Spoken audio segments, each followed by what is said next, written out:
Welcome to the JAMODI podcast. We are all surrounded by amazing coaches and leaders. So let's get an inside look at not just what they do, but how they do what they do. After all, becoming the best versions of ourselves is JAMODI, just a matter of doing it. Coaches, the JAMODI podcast is powered by Shoot 360. The future of basketball has arrived in Dallas-Fort Worth. Shoot 360 combines the latest sports technology with the fundamentals of basketball skill development. The result is a one-of-a-kind video game-like basketball program designed to improve your shooting, dribbling, and passing. Visit shoot360dfw.com to learn more and register for your free 1-hour workout evaluation. Shoot 360, the future of basketball is here. You coached at so many different levels of play, and I didn't even know about the junior high basketball and football where it all started back in the day. You went to the women's side and won a national championship. You've been at the men's D1. You've been in the D League or G League and all of these different levels of play. What pillars or standards of your programs have you had that maybe have kind of, if there was a common thread that's always gone through? Now, obviously you can change and adapt over the years, and with kids, it's important to do that. But what are some of the standards and pillars? Well, I mean, what we talk about a lot is truth, trust, and together. Like you got to deal in truths when you're in families' homes and recruiting. It's always been important, but I think it even is more important today because there's not much truth going on in college basketball. I mean, it's just whatever you can sell to get somebody to be at your institution. Yeah. And then you got to trust each other. You know, your players have to trust you. You have to trust them. They have to trust each other. But if you're not dealing in truth, there's going to be no trust. You know, there's no way you can ever be all that you're intended to be if you don't deal in truths and then learn how to trust, and then you can't do it by yourself. It's a collective effort, and we try to do it together. So to me, truth, trust, together. There's a lot of other things, go into that. Like for our program, we're big on communication.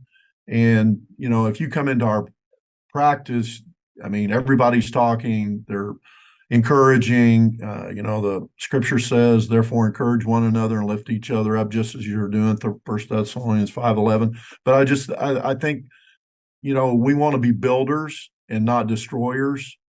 And it's so easy to destroy someone, but it's a lot harder to be excited about finding a way to build somebody up. And the more you can find those guys that are good at that, they bring others with them and they learn how to do it. And it is a learned behavior because that's not our nature. I mean, we don't want to be about other success. We want to be about our own. Yeah. And so I think you can teach that, though. And I think I think it can definitely be something that's learned. There's a lot of other parts of that, but I just think the truth, trust, and doing things together and being excited for each other's success is a huge part of what we've been about over the years, for sure. When you talked about building each other up, players building each other up, it made me think of Frosty's book, that Make the Big Time Where You're At. So many players play the put down game. Yeah. And he switched it and let's play the put up game. Like how let's let's tap into that competitiveness that kids have, but point them in the right direction, which is how can we build up or put up our teammates and then celebrate those guys that do that the most. That may be a way to make that or help that culture happen more. I said the culture word. I tried to use standards and pillars. I tried to use it. Yeah. The buzzword. But you're exactly right. That's a good word for sure. I mean, we want to be about building each other up, and there's enough death. We want to be about giving life, and that's exactly what we're trying to communicate when we're encouraging one another and lifting each other up. Man, I got to ask about that year in the D League. Yep. With the Rio Grande Valley Vipers. First year of that team. Oh, really? You started the first year. That's cool. Yeah, I was down at Texas Pan American for 5 years. Yeah.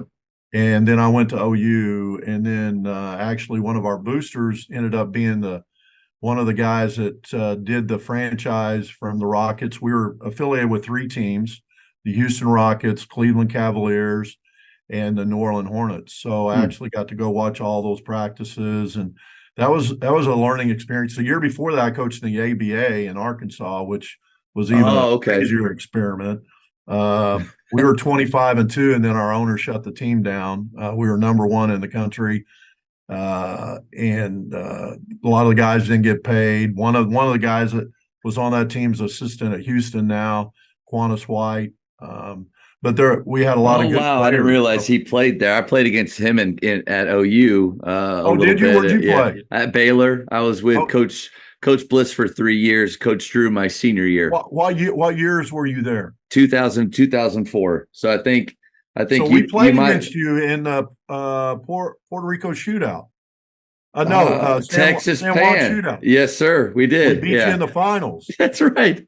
You did. I In remember fact, that y'all were game. running a 1-3-1, and we at halftime practiced against a 1-3-1. We had a kid by the name of Myrene Chapman, who's out of Dallas Fort Worth area, and he went off that game the second half, and we were able to win that game. I Coach, don't know if you remember that, but I remember the game. And we kind of thought as a Big 12 school that we'd go down to this tournament and win it. And that's crazy you were on that team. Coach Bliss was not happy about that. And guess what? We called that 1-3-1. We called it the Bear Trap.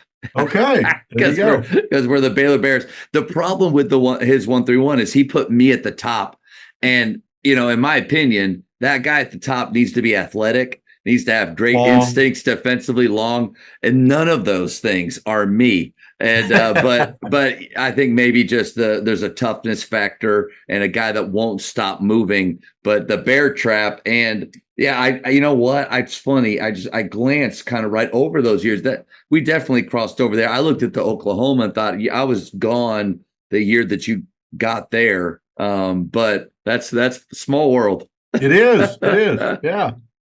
Yeah. Well, I mean, that year I was able to get that job because I had the ABA job. Coach Sampson went to Indiana when I was assistant at Oklahoma. I tried to get the Oklahoma job, didn't happen. I was interim as they were trying to find someone. Oklahoma's my home state. I was hoping it'd work out, but it didn't. And then they hired Coach Capel. I was there for a little bit with him, and I understood he wanted to get his own guys, and but I went to the ABA route, and that was a crazy. In fact, a story about that. So we get down to the end, and we're playing. It's 25-2. We're, like I told you, we're number one in the country. I coached in the All-Star game in Halifax. That was fun. But we get to the end. The owner comes in and say, "Hey, I don't have any money. We're shutting it down. We're in the play. We're getting ready to play in the playoffs. Like we've done all this stuff. Now we're getting ready to play in the playoffs." And he said, "But I do have some land on the Illinois River. I'll give the guys if they want to take it." And I said, so anyway, that was kind of a running joke with all those guys. Every time I see them, how's your land working out for you? How's that working out for you? And anyway, but it was a good time.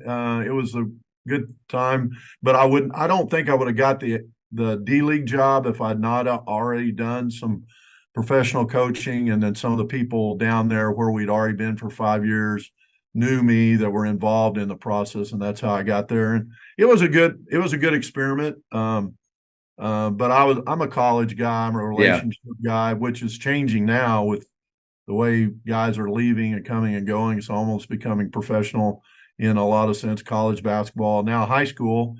I don't know how it is for sure in Texas, but our guys can even go on the portal, so to speak, here in the state of Oklahoma. It's open transfer, like one time free open transfer. Wow. Starting this summer. But anyway, sports in general is just a mess, in my opinion. And I get to have that opinion, and that's why I'm going to. That's fair. Have no stated, but I enjoyed my time. Yeah. But I got opportunity at the end of that season to go to Mercer, and was excited about. I didn't know if I'd ever be a college coach again. Really? for that. Didn't know if anybody'd give me an opportunity. You don't ever know. I mean, you don't Yeah. know. And I was blessed to be where I was, and I could have stayed there. A lot of the guys I coached against ended up being NBA head coaches. Nick Nurse was one of them. Quinn Snyder. I mean, there's a Wow. bunch of guys that were in the D League at that time. But I just didn't. I'm not saying I could have done that. I'm just saying that was the path. If you Yeah. stayed in those circles that you'd hope to get to. But the one thing I would say about that time that I tell this story a lot when we don't use any language in practice. I don't allow my guys. I believe the scripture. I think it's a principle back to the life or death. Do not let any unwholesome talk come out of your mouth except for what is useful for building up others and will benefit those who will listen. And the funny thing is, so I had a former player of mine was my assistant, Spencer Wright, in the D League. And so the very first day, Gabe Manecki, who played at Texas, was one of our guys. And I mean, we had Kenny Taylor, who played at Baylor and then went to Texas. Yeah. He was on our team. And we had CJ Watson. We had Steve Novak. Wow. I had some dudes like Yeah. Aaron Brooks. So anyway, so the very first practice, I'd say, hey, we're not going to have any language, and I tell them what I said. I think if you learn how to control your tongue, you control everything else about you. And so I'm not going to do it. You're not going to do it. It's push-ups, automatic. And at the beginning we had a little issue, but not Did big. they challenge it a little bit at the beginning? A little bit, but then they did push-ups and then they were fine. And there's other pro coaches that do that even today. But I told them I wanted to have an atmosphere anybody could walk in the building and bring their kids or whatever, and they'd have no issues because we have all kinds of boosters we're trying to get involved. This is a startup. And plus it was what I believed in and who I, when you have your own team, you can do what you want. And so anyway, my assistant, Spencer Wright, came to me after the first day. He said, Coach, that was unbelievable that you did that. I know you're about that. He said, you should have seen the look on those guys. And then they were asking me afterwards, said, Coach Wright, is he real about this stuff? Is this really what we're going to do? And he said, yeah, as long as I've known him. And he was from Bronx, New York himself. So like he'd been down a few paths. So anyway, that's it's the same thing we've done ever since. And, I think that goes right into what we're trying to be about, what we're trying to accomplish, of speaking life and not death. Coach, I want to celebrate your focus and being able to continue to talk through. I don't know if you saw the light and heard the sound, but the fire alarm went off. No, I didn't hear it. I was just going, man. A light was flashing behind me and I heard this thing. So anybody that listens, and I apologize for the sound on my end, I did not leave during the fire. So I'm assuming it's a drill. If there's a point where I just get up and sprint out, then maybe I'll feel the wall and see if it's rolling. Thank you for checking out today's episode. Please take a moment to subscribe to this podcast, share it with your fellow coaches, and find us on social media for what's coming up next on the JAMODI podcast. It's just a matter of doing it.